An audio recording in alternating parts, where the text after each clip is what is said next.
전과목 과외를 해달라고 해서 100만 원 정도 받고 과외를 하게 됐어요. 그럼 갑자기 37,000원 밖에 없던 내 전 재산이, 과외는 성금으로 받잖아요. 갑자기 되게 풍요로워진 거예요. 그 서울대 수학과에서, 서울대 그 이과대학이죠. 이과대학에서 연락이 왔어요. 이공계 장학생 선정돼가지고 전액 장학생 4년 동안 받게 됐다. 저는 그때 정말 인생에서 가장 행복했어요. 지금과 옛날을 통틀어서 그때보다 행복했던 때는 없었던 것 같아요. 그러니까 그 이공계 4년 장학생에 선정이 되면 제 돈으로 260만 원 냈던 등록금을 고스란히 돌려받아요. 그러면 내가 과외하면서 받은 돈하고 기존에 있던 37,000원하고 260만 원까지 합쳐지고 나니까 갑자기 수백만 원이 생긴 거예요. 그때부터는 더 이상 이제 가난한 어린 시절은 이제 끝났죠. 네. 제가 느끼기에 그때가 1차 경제적 자유였던 것 같아요.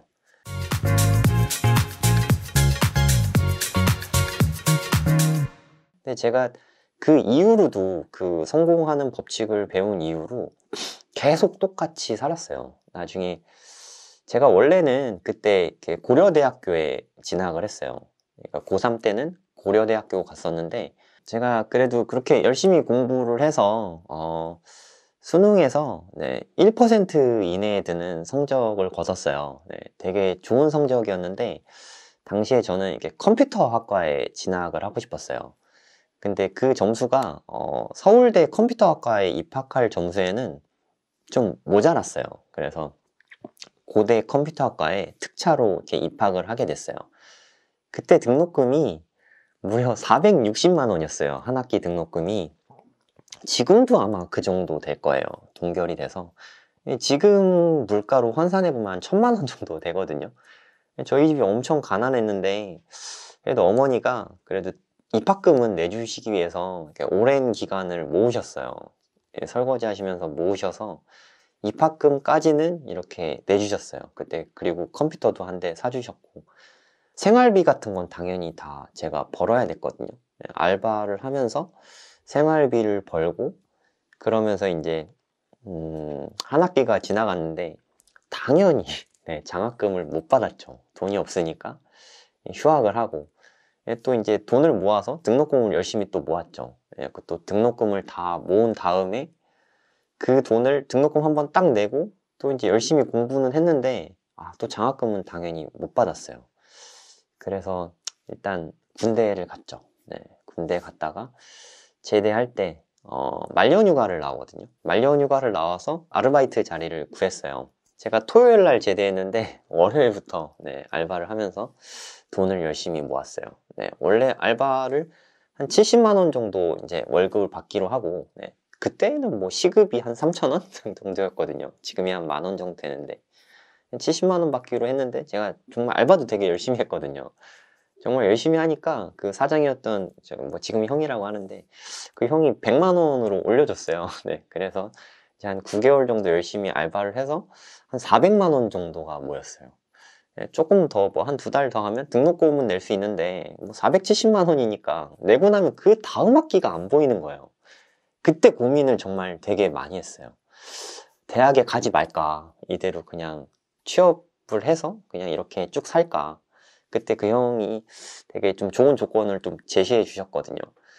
아니면 등록금을 내고 고대에 복학을 할까, 또 아니면 이번에 좀 공부를 해서 이공계 장학금을 받고 서울대에 가고 하면은 등록금 걱정 없이 대학을 다닐 수 있지 않을까. 이 세 개 중에 고민을 해서 제가 3번째 수능 공부를 다시 하기로 결심을 했어요. 그때 정말 제 꿈은 서울대 가는 게 아니라 등록금 걱정 없이 대학을 졸업했으면 좋겠다. 전 그거 외에는 소원이 없었어요. 그게 정말 유일한 소원이었어요. 그리고 진짜 7개월 동안 정말 열심히 돈을 모아서 제가 한 400만 원 정도를 모았는데 그거를 전부 다 다시 수능 공부하는데 썼어요. 그때 독서 실비가 한 달에 한 13만 원 정도 했는데 내가 9개월치 한 번에 낼 테니까 10개월이었던 것 같아요. 10개월치 한 번에 낼 테니까 9만 원에 해달라. 90만 원을 선결제하고, 네, 그다음부터 독서실에서 독학을 했거든요. 그때가 좀 제일 힘들었던 것 같아요. 제 인생에서.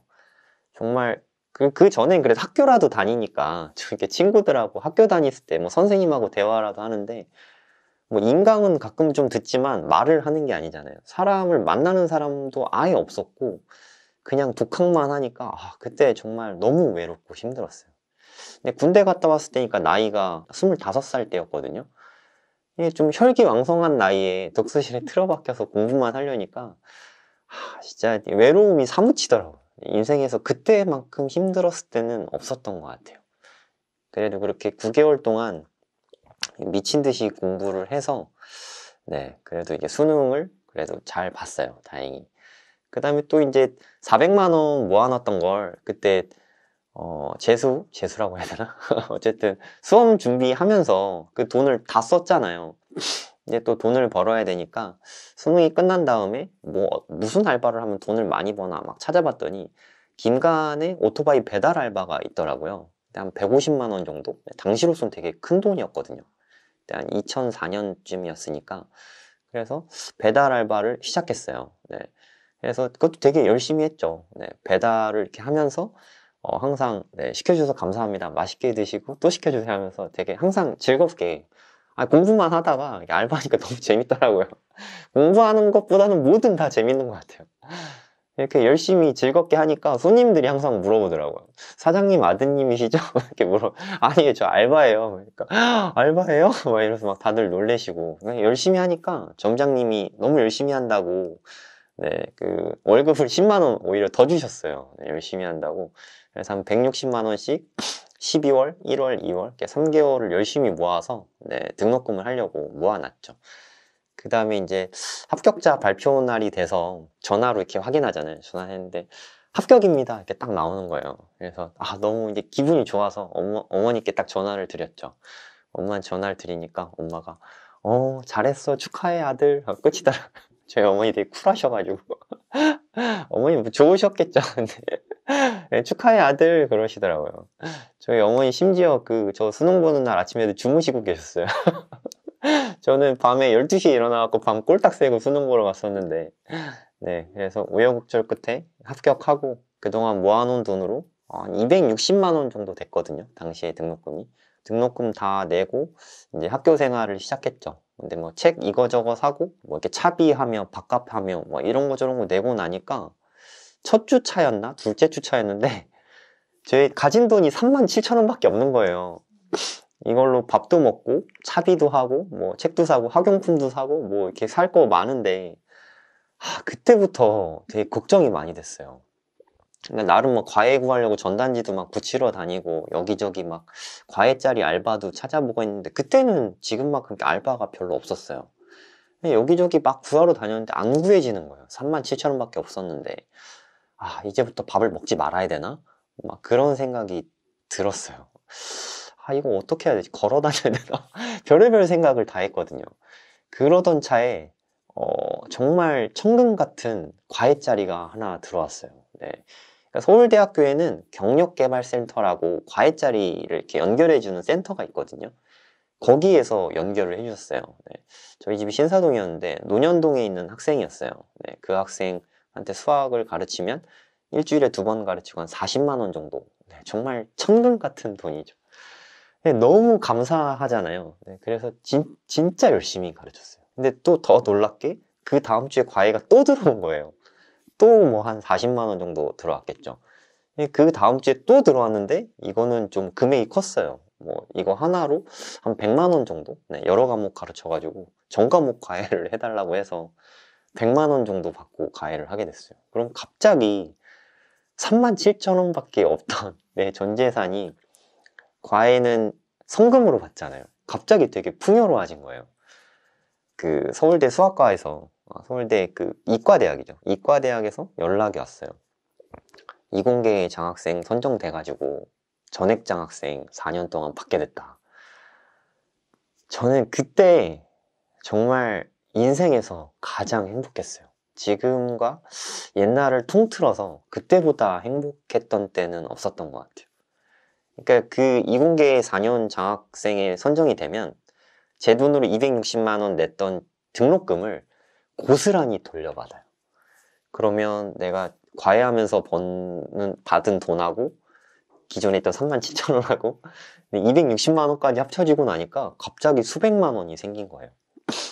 그때부터는 더 이상 이제 가난한 어린 시절은 이제 끝났죠. 네. 제가 느끼기에 그때가 1차 경제적 자유였던 것 같아요. 그 다음부터는 돈 때문에 뭐 이렇게 하고 싶은 일은 못했다? 네, 이런 건 없었던 것 같아요. 그때부터는 이제 정말 돈에서부터는 좀 많이 자유로워졌어요.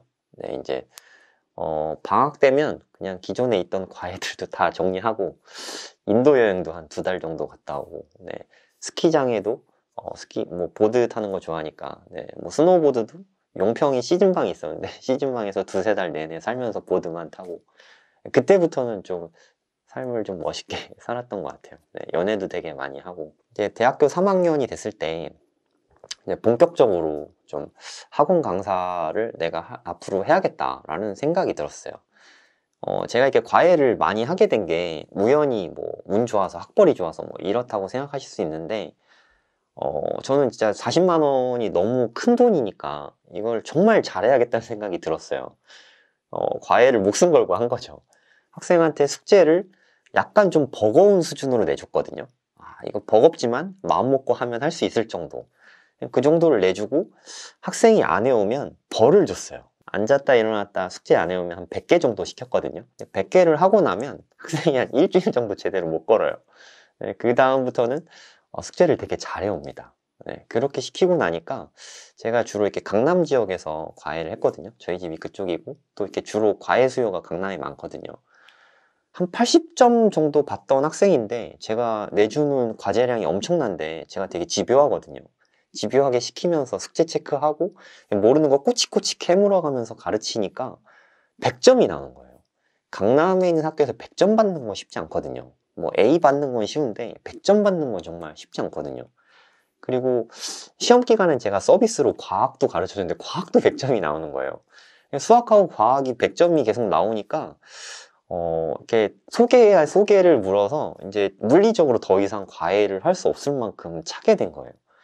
그래서 나는 가르치는데 그래도 재능이 있는 것 같다 이런 생각이 들어서 기양하는 거 좀 제대로 해보자 이런 생각이 들어서 저희 그때만 해도 뭐 이렇게 메가스터디 생긴 지 얼마 안 됐고 스타 강사라는 단어가 그때 되게 떠오르는 핫 키워드 약간 이런 거였어요. 나도 스타 강사가 돼서 1년에 뭐 1억 2억 막 이렇게 벌고 싶다 뭐 이런 생각이 그때 막 들었거든요. 그래서 학원가에 처음 발을 들이게 됐고, 처음에 이렇게 학원가에 발들인 거는 신림동이었어요. 학교 근처에 있는 학원이었고 거기서 강의를 막 했었는데, 근데 제가 뭐 저희 집이 부자라서가 아니라 저는 그래도 파락군에서 강남에서만 압구정에서만 쭉 커왔고 서울대에서 공부 잘하는 학생들만 그동안 본 거죠. 근데 신림동에서도 그렇게 좀 가난했던 동네다 보니까 학생들 학력 수준이 조금 부족했어요. 학교 시험 문제도 너무 쉬웠고 애들을 가르치는 게 너무 재미가 없더라고요. 강남에 있는 학생들 가르치는 것보다 많이 재미가 없었어요. 그러니까 걔네들은 지금 필요한 것만 가르쳐주면 되는데 신림동에 있는 그 부족했던 학생들은 기초부터 가르쳐야 되는 거예요. 실력을 쌓으려면 그건 사실 좀 쉽지 않거든요. 그래서 사람은 자기가 있을 곳이 있구나, 내가 잘 활용할 수 있는 곳은 차라리 대치동일 수 있겠다 이런 생각이 들어서 이력서를 10장을 뽑았어요. 대치역에서 내리자마자 학원이 제일 많은 건물에 들어갔어요. 그래서 5층에 가서 수학학원에 들어간 다음에 안녕하세요, 저 원장님 좀 뵐 수 있을까요? 네, 무슨 일이세요?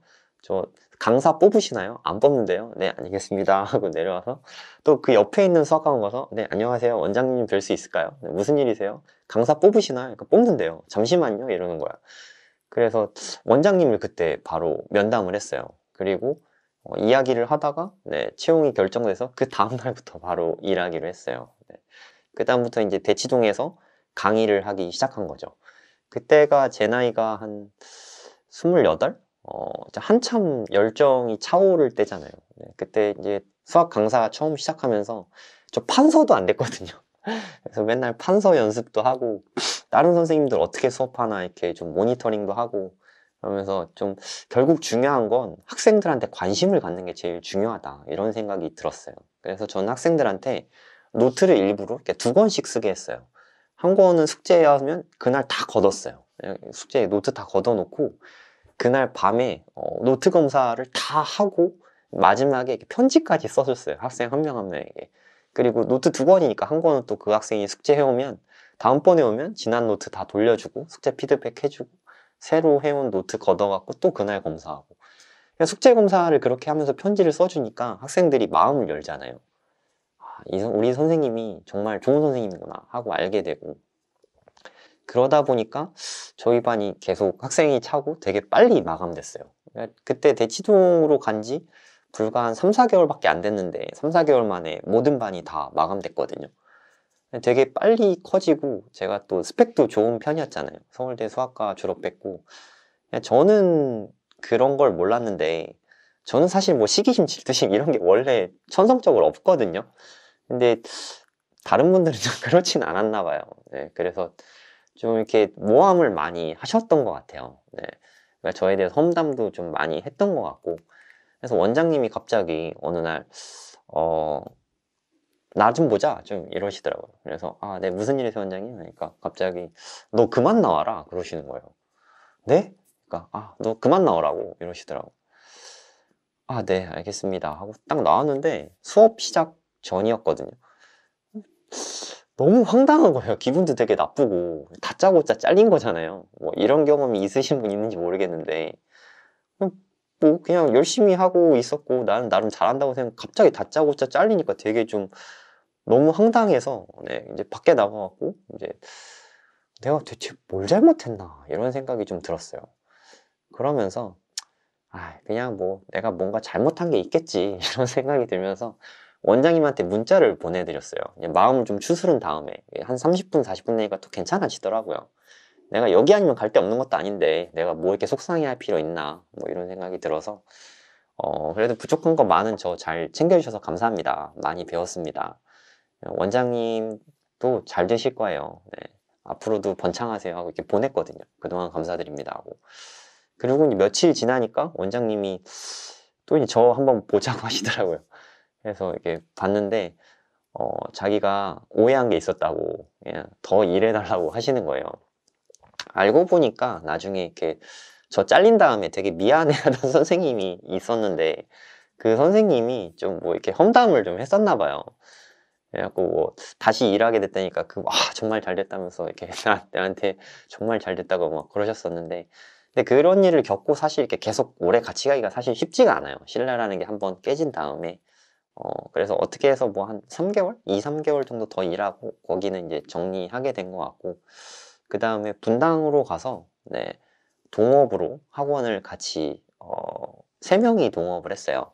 분당에서 이렇게 수학 전문 학원을 열고